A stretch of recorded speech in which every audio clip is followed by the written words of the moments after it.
साथियों, आप सभी का इस प्लेटफॉर्म पर स्वागत है। यहाँ पर हम लोग विजन आईएएस कोचिंग की जो दिसंबर 2021 की मैगजीन है, उसका जो थर्ड पोर्शन अर्थव्यवस्था वाला है, उसका पहला टॉपिक सार्वजनिक क्षेत्र के बैंकों का निजीकरण, privatisation of public sector banks, इसको यहाँ पर हम लोग देखेंगे। तो चलिए प्रारंभ करते हैं। पहले प्रश्न उठता है कि ये चर्चा में क्यों आया। तो हाल ही में वित्त सचिव ने कहा कि सरकार अधिकतर सार्वजनिक क्षेत्र के बैंकों का अंततः निजीकरण करेगी। साथ ही इस क्षेत्र में सरकार अपनी उपस्थिति को भी न्यूनतम बनाए रखेगी। इससे संबंधित फैक्टरों की बात करें तो वित्त मंत्री ने संघीय बजट 2021-22 अभी हाल ही में 22-23 प्रस्तुत किया गया है।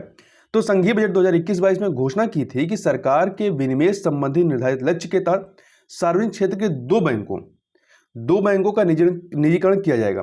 सरकार द्वारा बैंकिंग कानून संशोधन विधेयक 2021 को संसद के शीतकालीन सत्र के दौरान प्रस्तुत करने के लिए सूचीबद्ध किया गया था। इस विधेयक का उद्देश्य वर्ष 1970 और 1980 के बैंककारी कंपनी उपक्रमों का अर्जन और अंतरण अधिनियमों, इसको इंग्लिश में कहें तो banking companies acquisition and transfer of undertaking act of 1970 and 80 तथा बैंककारी विनियमन अधिनियम 1949, जिसे इंग्लिश में कहते हैं बैंकिंग रेगुलेशन एक्ट 1949 में संशोधन करना है, ताकि सार्वजनिक क्षेत्र के बैंकों का निजीकरण करने हेतु कानून बनाया जा सके। केंद्र सरकार ने अभी तक उन दो सार्वजनिक क्षेत्र के बैंकों के नामों का चयन नहीं किया जिनका वित्त वर्ष 2022 में निजीकरण किए जाने की संभावना है। अब बात करते हैं सार्वजनिक क्षेत्र के बैंकों के संबंध में इनके निजीकरण की आवश्यकता क्यों है। तो कुछ पॉइंट है, उन पॉइंटों के तहत इनको देखते हैं। सबसे पहला पॉइंट है बेहतर मानव संसाधन प्रबंधन के लिए। तो देखिए, निजीकरण से इस क्षेत्र में उच्च स्तर के पेशेवर प्रबंधन को अपनाने में सहायता मिलेगी। सार्वजनिक क्षेत्र के बैंकों में कुशल मानव पूंजी की अत्यधिक कमी के कारण वे बाजार में अपने प्रतिस्पर्धियों की तुलना में काफी पीछे हैं। सार्वजनिक क्षेत्र के बैंकों की यह स्थिति मुख्य रूप से कर्मचारी को दिए जाने वाले मुआवजा पैकेज, कौशल संबंधी क्षमता, विषम आयु प्रोफाइल, प्रतिबंधात्मक तैनाती अर्थात रिस्ट्रिक्टेड डिप्लॉयमेंट और अकुशल प्रदर्शन प्रबंधन प्रणाली के कारण है। दूसरा, स्वायत्त निर्णय लेने के लिए।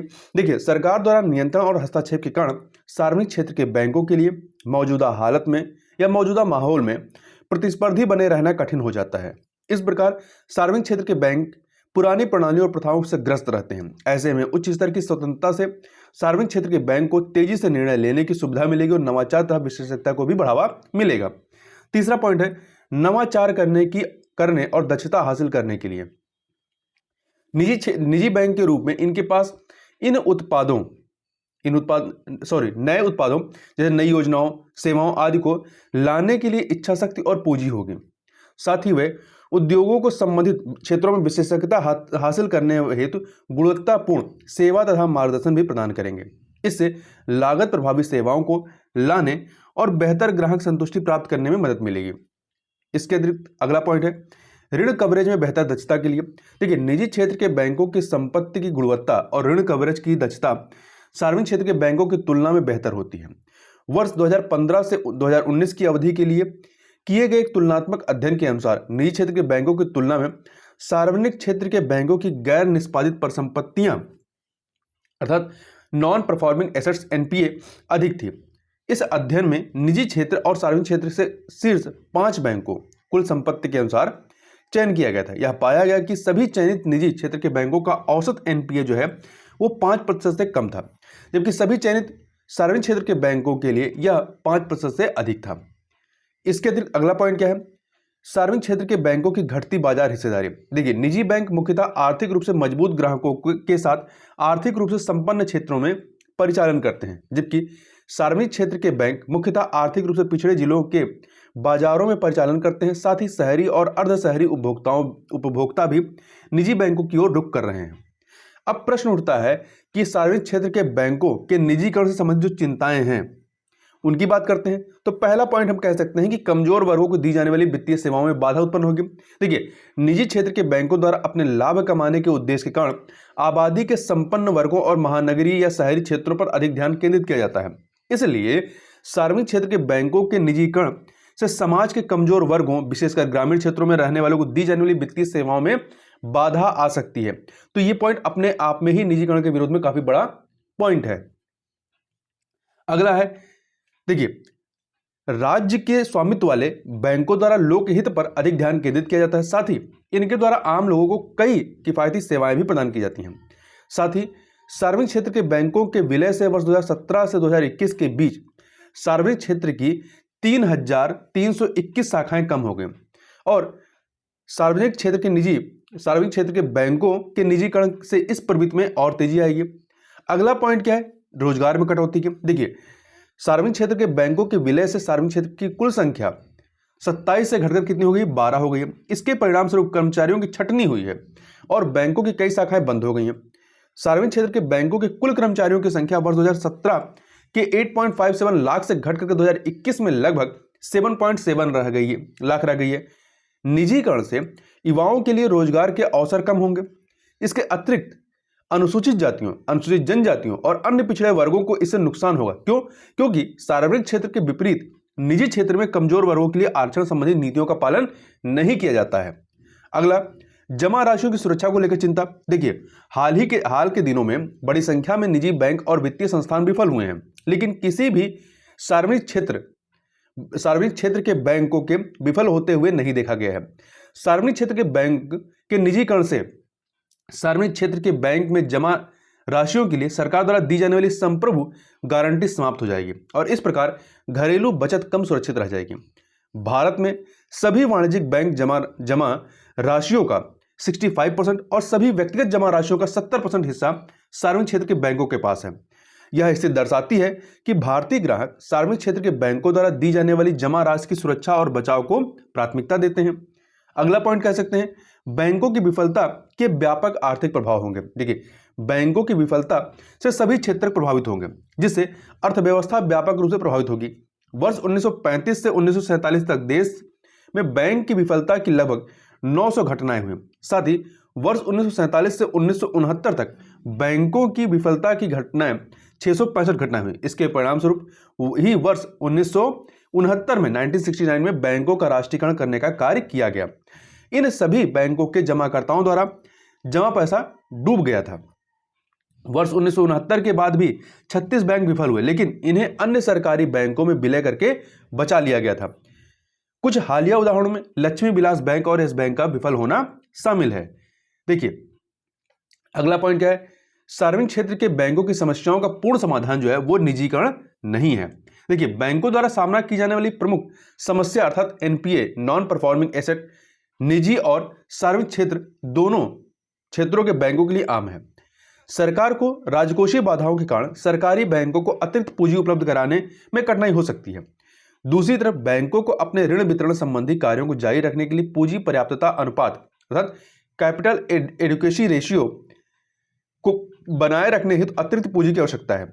कुछ विशेषज्ञ मानते हैं कि इस तरह की समस्याओं के कारण निजीकरण की ओर बढ़ना उचित नहीं है। व्याप्त दोषों को दूर करने के बजाय सार्वजनिक क्षेत्र के बैंक जैसी मूल्यवान बैंकिंग प्रणाली को समाप्त कर देना तर्कसंगत नहीं होगा।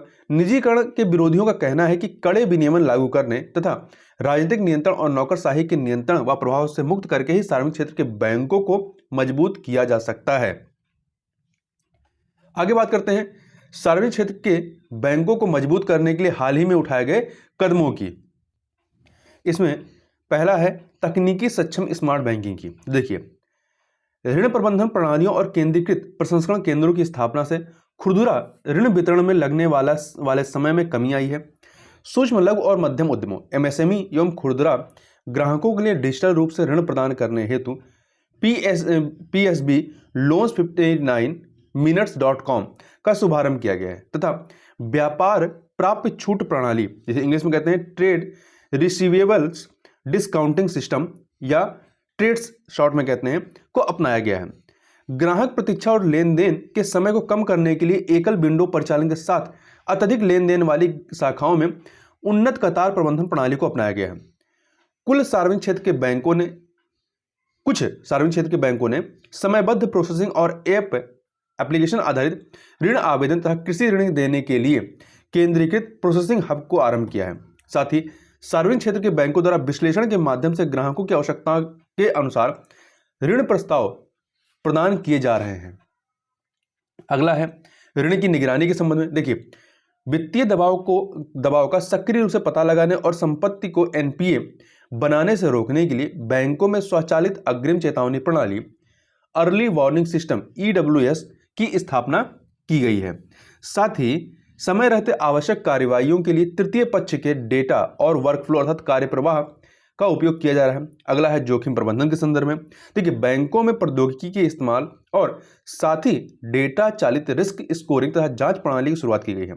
यह थर्ड पार्टी डेटा व गैर वित्तीय जोखिम कारकों को व्यापक रूप से गणना में लेता है और उच्च जोखिम वाले मामलों की उन्नत जांच की सुविधा प्रदान करता है। जोखिम आधारित मूल्य निर्धारण का बेहतर पालन किया जा रहा है। साथ ही बाजार से जुड़े मुआवजे के संबंध में बैंक के मुख्य जोखिम अधिकारी को बाजार से नियुक्त करके बैंक के बोर्ड्स का सशक्तिकरण किया गया है। अगला पॉइंट है संकल्प और वसूली का। देखिए, दबावग्रस्त परिसंपत्तियों के संबंध में भारतीय रिजर्व बैंक द्वारा संशोधित विवेकपूर्ण फ्रेमवर्क प्रदान किया गया है। ऑनलाइन वसूली के लिए वन टाइम सेटलमेंट प्लेटफॉर्म और पोर्टल तथा ईडीआरटी डेट रिकवरी ट्रिब्यूनल की स्थापना की गई है। शासन के संबंध में गवर्नेंस के संबंध बात करें तो गैर कार्यकारी अध्यक्षों को भी शामिल किया गया है। बोर्ड समितियों की प्रणाली को मजबूत बनाया गया है। गैर आधिकारिक निदेशकों को स्वतंत्र निदेशक के समान भूमिका निभाने का अधिदेश देकर उनका प्रभावी उपयोग किया गया है। साथ ही उनके समकक्षों द्वारा मूल्यांकन तथा प्रशिक्षण का प्रावधान किया गया है। मानव संसाधन के संबंध में तो सभी अधिकारियों के निरंतर सीखने हेतु भूमिका आधारित ई लर्निंग सुनिश्चित की गई है। वस्तुनिष्ठ प्रदर्शन प्रबंधन प्रणाली की स्थापना की गई है।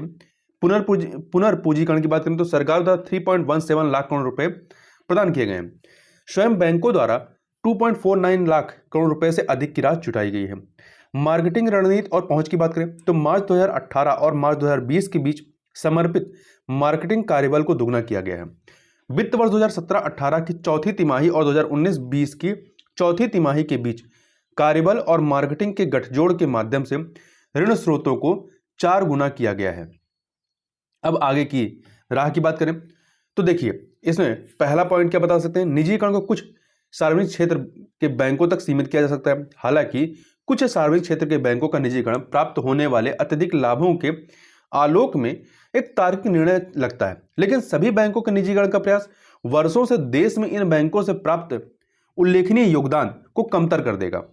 दूसरा, निजीकरण का श्रेणीबद्ध प्रारूप।